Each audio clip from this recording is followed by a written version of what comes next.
Hi, my name is Beth Hiley here for BoardGameGeek, and I'm sitting down with Jakub Wisniewski of Board and Dice. Exactly, nice. And you brought us Exoplanets. Yes, I did. Exoplanets is a recently kickstarted game that we brought here to Essen to present to a wider audience. Now, Exoplanets is all about creating new planets and life on them. As you see, we have different tokens. These are your life tokens here. Now, these are your species tokens. Life gets turned into species once you have 4 of them, okay? Now, of course, species is our most advanced form of life on any planet. Now, all the players, they become those creative forces, architects of the universe, or however you want to call it.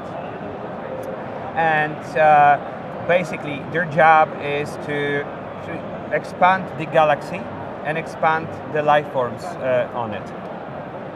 Now, to do so, each player receives a number of resources that are represented by the crystals. So your yellow one is your solar energy, your transparent one is your gas, and the blue one is water. So as you see on the planet tiles here, we have represented the cost of creating life. So if I were to create 1 life token on this planet, I'd have to pay 1 of each resource, okay? Now, why would I want to pay more if I can pay less here? Good question. Because each point, each cube gets multiplied by the end of the game by the amount of tokens here to get the final points and determine who wins the game.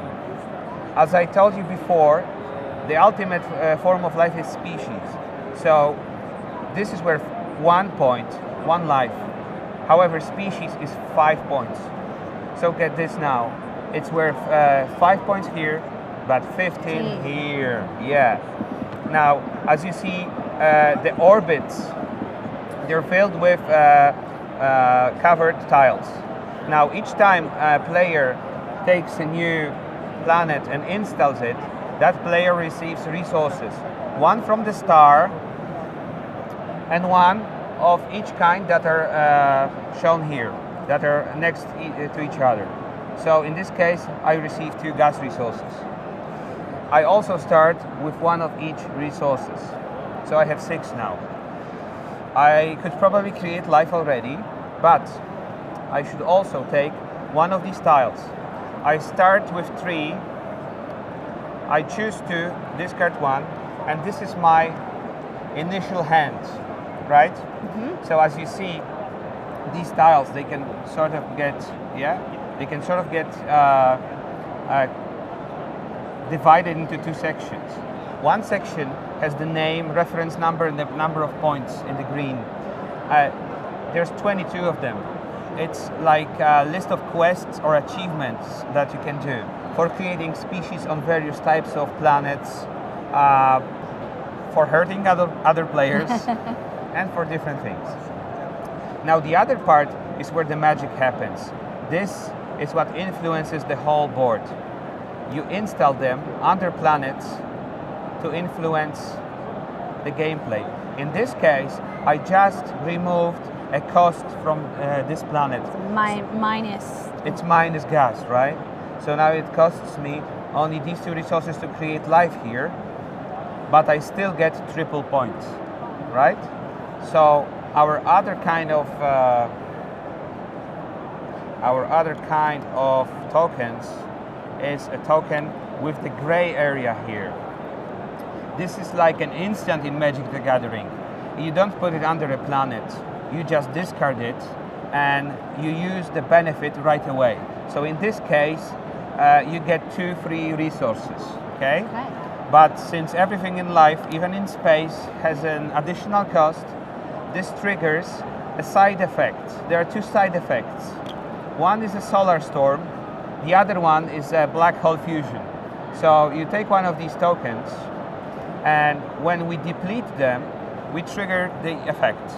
In this case, we lose resources. In this case, we lose tokens from our initial hand.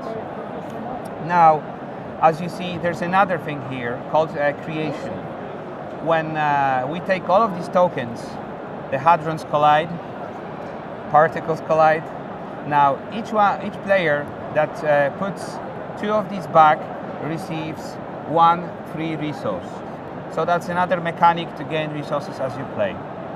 Now, what I love about this game, and I explained it 126 times throughout Essen, is that... Was this number 126? Or no, were we 127? Geez, it was 7. Now, you don't get bored with it because you can mess with other people. You can take away points from them. You can add points to yourself, victory points that is. With the expansions, you can also use gravity, like black crystals, to remove effects from underneath the planets, which is very, very mean. I saw a couple of gameplays, as I said, throughout Essen, and I must say that once people get familiar with it, they get very rude to each other. You look at it, it has a simple design, it's all cosmos, silence, peace, everything, but people get really crazy with this game.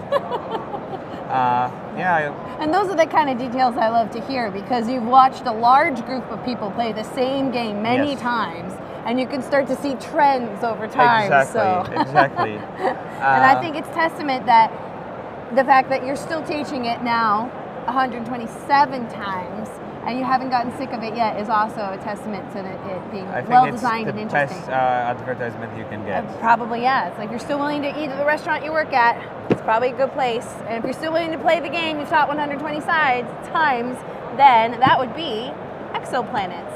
Yes, it is. Thank you so much. Thank you, Beth.